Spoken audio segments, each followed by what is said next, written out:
Hi guys, welcome to the channel. In today's video, I'm going to show you how you can use AI Snap on Snapchat. So the first step you need to do is to open Play Store and search for the Snapchat, and you need to update that application. Once you done that, you need to go back and open Snapchat. So once you open Snapchat, here you can see different options. Here you will find an option of AI Snap.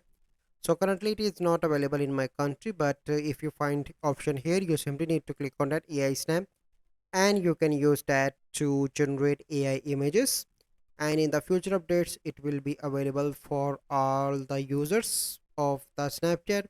So you need to wait for a few days. Currently it is in rolling out stage.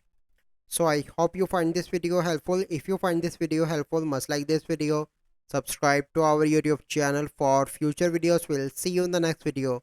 Thank you. Have a good day.